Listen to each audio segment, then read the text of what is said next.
오늘도 신병재 변호사 전화 연결해서 관련된 얘기 듣도록 하겠습니다. 신병재 변호사님 안녕하세요. 네, 안녕하세요. 예. 예. 오늘은 먼저 어제 문재인 대통령의 신년 기자회견 보셨죠? 예. 예. 그 윤석열 검찰총장에 대해서 이 문재인 정부의 검찰총장이다 이렇게 이제 지칭을 했잖아요. 이 부분에서 네. 이제 좀 법 쪽에서는 좀 어떻게 바라보시나요? 네, 뭐, 법조계라고 하면 특별한 의견이 있는 건 아니고요. 예. 어쨌든, 정치적인, 사건이니까, 정치적인 어떤 문제니까, 네. 뭐, 법조계 역시 뭐, 여야나, 진보나 보수나 이렇게, 각자 이념에 따라 다를 수 있는데, 어쨌든, 문재인 대통령이 원래 임명했던, 여당 쪽에서, 기초를 가지고 임명했던 인물이었고, 네.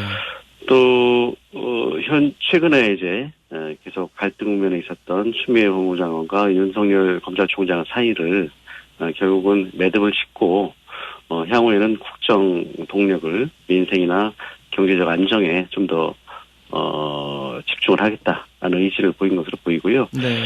아울러서 뭐 검찰 개혁도 좀 더 정치권을 위주로 해서 좀 더 갈등이 없이 마무리하겠다는 의지를 보인 것으로도 보이고, 추가적으로 보면 문 대통령 본인이나 어떤 현 정부 자체가 어떤 임기 정무원의 임기 보장이라든지 또 자신이 임명한 사람들에 대해서는 또 사퇴 압력을 넣지 않고 어쨌든 간에 계속 같이 간다라는 어떤 메시지를 보여준 그런 것이 아닌가라고 보여집니다. 네. 서초동에 보낸 통합의 메시지다 이렇게 보면 되겠네요. 네, 그렇게 보일 여지가 많아 보입니다. 예. 지금 근데 김학의 전 법무부 차관의 이 출국 금지 조치의 적법성을 놓고 이런저런 논란이 좀 일고 있는 것 같습니다. 근데 이게 벌써 이제 한 2년 된 얘기인데 2019년에 있었던 조치가 다시 주목받는 이유는 뭔가요? 사실 김학의 전 법무부 차관이 2019년 3월 23일이었죠. 예. 그 당시에 밤에 갑작스럽게 동남아에 있는 지역으로 출국을 하려다가 법무부 출입국본부의 제지로 어쨌든 무산이 됐고, 예. 그 과정에서 급하게 긴급 출국 금지를 하게 됐는데, 그 이후에 또 김학의 차관에 대한 구속 수사와 또 이후에 재판이 계속 이루어졌죠. 그래서 최근에 이제 김학의 전 법무부 장관 사건에 대해서는 1심에서는 무죄나 면소가 나왔었고요. 항소심에서는 다시 징역 2년 6월이 인정돼서 현재 구속 중에 있습니다. 다만 이제 이 사건과 관련돼서 그 최초의 출국 금지 과정 자체가 위법한 것은 아니었냐라는 부분이 이제 대두가 되면서 그 부분과 관련돼서 추미애 법무부 장관과 이 윤석열 총장 사이의 어떤 갈등 사이에서 이른바 추미애 사단 쪽에 있던 사람들이 주로 주가 돼서 이 출국 금지 과정을 주도를 했다라는 부분이 크게 대두가 되면서 서로 그런 갈등 국면의 어떤 사건으로 이슈가 되면서 주로 최근에 문제가 된 것 같습니다. 네. 그러니까 보니까 이제 이 긴급 출국 금지 조치를 취하는 과정에서 적법성을 잃었다 이런 주장이 있고, 출국 금지 조치는 이 법무부 장관의 고유의 권한이다 이렇게 바라보는 입장이 있는 것 같고, 이게 어떻게 좀 유권 해석이 필요한 건가요?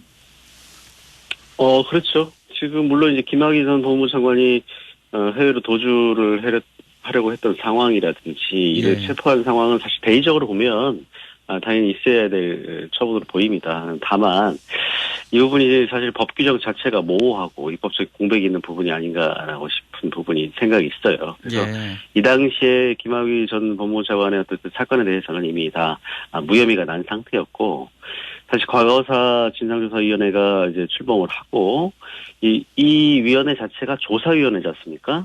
그러다 보니까 이런 어떤 이 사건을 조사를 해서 기소 필요성이 있느냐라고 했을 때 다시 수사기관에 넘겨서 수사기관에서 결국은 혐의가 좀 있어 보일 때 출국 금지를 하게 되는 건데, 조사단이라는 기관 자체는 이런 출국 금지를 신청할 권한이 없단 말이에요. 그러다 보니까 그런 상태에서 긴급하게 지금 이걸 신청을 했을 때 그 적법력을 어떻게 반영을 할 수 있을까라는 문제인데, 법무부의 입장은 이 당시에 이를 신청했던 이규영 검사가 서울 네. 동부지검의 검사 직무대리 신분으로 진상조사단에 파견되어 있었기 때문에, 검사의 신분이 이미 있고, 그러한 상태에서 긴급 출국 금지 요청을 한 것이기 때문에, 권한이 있다. 그리고 법무부 장관이라는 자체가,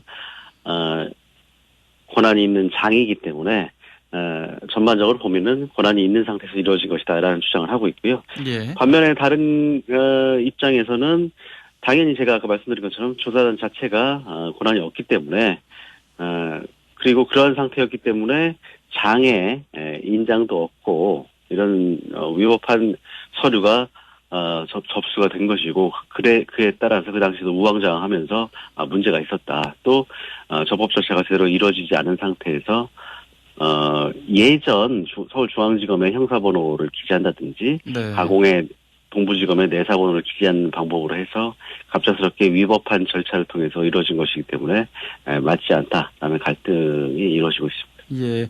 그럼 어떻게 앞으로 좀 잘 좀 이렇게 이 화합이 될까요? 아니면 좀 이 법무부 검찰 또 좀 갈등이 재현될 수 있을까요? 기본적으로 제가 볼 때는 아마 조사를 할 경우에도 예. 출국 금지를 하는 그런 입법의 보완이 좀 있어야 되지 않나 싶긴 합니다. 지금 보면은 이 당시에 김 전 차관이 만약 출국을 했다면 시효가 도가 돼서 기소하기 자체가 또 어려웠을 가능성이 많이 있거든요. 네. 그래서 이런 입법적인 보완이 있어야 될 것 같고 또 최근에 보면은 예전에 우리 미국에서 미란다 사건이라고 있었어요. 미란다 원칙이라고 많이 알려져 있는 사건인데 네. 미란다라는 사람이 어떤 젊은 미성년자를 이제 성추행하고 납치 강간하고 했던 사건이었는데 그 예. 당시에도 미국 대법원에서는 적법 절차, 어떤 변호인 선임권 등을 고시하는 것을 이유로 해서 무죄를 선고했던 사례가 있거든요. 아, 불법적인 일을 조사하거나 수사하는 과정에서도 법의 절차를 지켜야 한다 이런 얘기네요. 그렇죠. 그래서 그러한 적법 절차 과정을 얼마나 문제시 되느냐라는 부분이 이 사건의 해결에 키가 있고, 그 다음에 그러한 적법 절차의 위법성의 정도가 얼마나 되는 것으로 평가할 수 있느냐가 결국 관건인데, 현재 검찰에서 수원지방검찰청에 일단 수사를 보내서 수사를 하겠다는 의지를 보이고 있기 때문에 네. 향후에 이 갈등 국면이 어떻게 해결될 것인지 한번 관심을 가지고 지켜봐야 될 것 같습니다. 이 문재인 대통령이 서초동에 보낸 또 통합 메시지가 또 어떤 결과로 이어질지는 좀 지켜봐야 될 것 같고요. 예. 이 문 대통령의 아들 준용 씨가 이제 이 특혜 채용 의혹 수사 자료를 공개하라 이렇게 이제 행정소송을 제기했었는데 이 승소를 했습니다. 이건 어떤 의미인가요? 뭐 대단한 사건은 아니고요. 예. 지금 그 종전에도 이 사건은 이제 하태경 의원이 이제 문준용 씨의 그 특혜 채용 의혹에 대해서 이제 문제를 삼았었고요. 네. 그에 따라서 하태경 국민의힘 의원이 이제 공직선거법 위반 혐의 사건으로 이제 수사를 받게 됐었는데 그 하태경 의원이 대통령 선거를 앞두고서 예. 한국고용정보원이 문 씨를 특혜 채용한 의혹을 제기했고 더불어민주당에서 하의원을 허위사실로 공표했다면서 검찰에 고발을 해서 불기소 처분을 한 사건인데 그 사건에서 문준용 씨가 이제 수사기록을 공개하라면서 정보 공개를 청구했다가 거절당하고 이후에 예. 행정소송을 제기해서 재판부에서 수사에 뭐 장애가 발생할 가능성이 없다라고 보면서 공개를 하도록 한 것이고요. 예. 일반적으로 검찰에서 수사 기록을 공개하지는 않습니다. 그래서 보통 자기가 낸 기록이라든지 해당 본인에 대한 기록만 공개를 하는데 이 경우는 이 문준용 씨가 이 불기소 사건을 기초로 해서 추후에 하이언을 상대로 뭐 손해배상을 한다든지 네. 하이언 쪽에서 어떤 또 다른 공격이 왔을 때 방어를 하기 위해서 공개 청구를 해서 아마 이를 허가를 받은 것이 아닌가라고 보여집니다. 네. 참 신 변호사님과 나눌 얘기들이 많은데 참 시간이 짧다는 생각이 들고요. 이 정의 사건 관련된 이 재판 네네. 나눌 얘기가 좀 있습니다만 이 부분은 아무래도 뭐 공판이 계속 진행 중이기 때문에 다음 시간에 요거는 제가 아주 예. 잘하는 부분이긴 한데, 제가 예전에 강력부 검사를 하기도 많이 해서. 여기 그럼 해보죠, 나중에 한번 그러면. 풀어보세요. 예. 이슈 인터뷰를 조금 미루고요. 이 정의 사건 재판에서 이제 이 검찰이 이제 살인죄를 추가 이제 공소장에 이제 기재했잖아요. 네. 그 이제 양모의 심리 분석 보고서를 근거로 한 건데, 요게 어떻게 재판에서 어느 정도 영향력을 좀 미칠 수 있다고 보세요? 그 강력 사건 경우에 특히 살인죄 같은 경우에는 네. 본인이 이제 살인의 고의를 부인하는 경우에는 고의를 입증한다는 게 굉장히 어렵습니다. 뭐 두 당사자만 있던 사건이고 네. 다른 직접적인 증거가 없기 때문에 고의를 입증한다는 것이 굉장히 어려운 일인데, 그런 경우에 이제 검찰에서 과학 수사를 주로 하기 위해서 2010년 이후에 도입한 것이 통합 심리 분석 결과라는 건데요. 네. 요게 이제 세 가지 평가를 하게 돼요. 그래서 이게 세트로 항상 같이 갑니다. 그래서 예. 심리 생리 검사라는 어떤 거짓말 탐지 검사, 또 행동 분석, 임상 심리 평가라는 게 있는데, 이게 보통 심리학 전공자들이 이제 대검의 연구관으로 지정이 돼서 사건과 그 범죄자들의 심리를 이제 판단을 하는 부분이고요. 예. 거짓말 탐지기는 뭐 이제 일반인들도 알듯이 해당 대상자의 어떤 그 진술이 거짓인지를 이제 심리적인 분석을 통해서 확인하는 과정이고, 행동 분석은 본인이 진술할 때의 태도를 보면서 거짓말을 했을 때 이 대상자의 행동 반응, 네. 이런 걸 판단하는 부분이고, 임상 심리 평가라는 거는 좀 전에 이 사람이 거쳐온 본인의 어떤 경험이나 사회적인 활동, 그리고 어렸을 때부터의 어떤 생각 등을 이제 기초로 해서 그 하루 종일 그 어떤 평가를 하게 돼요. 그래서 네. 보통 대검에서 와서 보통 한 3일 정도 평가를 하거든요. 그래서 예. 이 사건에 있어서는 아마 이 기소 당시는 이 통합심리 분석을 하진 않았던 것 같고요. 최근에 통합심리 검사를 하면서 아마도 유의미한 내용이 좀 있지 않았을까 싶긴 합니다. 그래서 뭐 보통은 이 부분을 해서 어떤 뭐 진술할 때 이 부분은 위법한 진술을 거짓 진술일 가능성이 많다라든지 뭐 이런 분석을 하면서 네.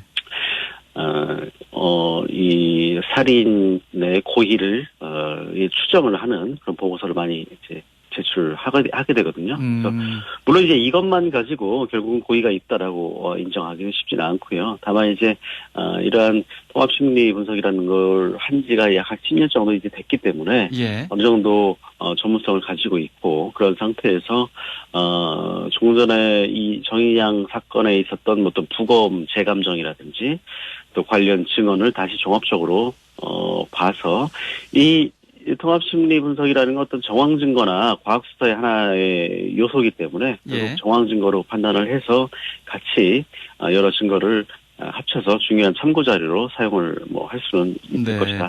앞으로 재판 과정에서 이 부분이 어떻게 이 재판부가 판단하게 되는지 우리가 좀 잘 좀 지켜봐야 될 것 같습니다. 그렇죠. 이 부분에 대해서 만약에 그 검토를 한 부분에 대해서 이의가 있다면 또 변호인도 부동의를 하고 나중에 또 분석관이 직접 또 법정에 나가서 뭐 새로운 이야기를 하기도 하거든요. 그래서 네. 그 부분 아마 재판 과정에서 좀 더 이야기가 언급되지 않을까 싶습니다. 예, 알겠습니다. 서초동 25시 오늘 여기까지 듣겠습니다. 고맙습니다. 네, 네, 안녕히 계십시오. 네. 신병재 변호사였습니다.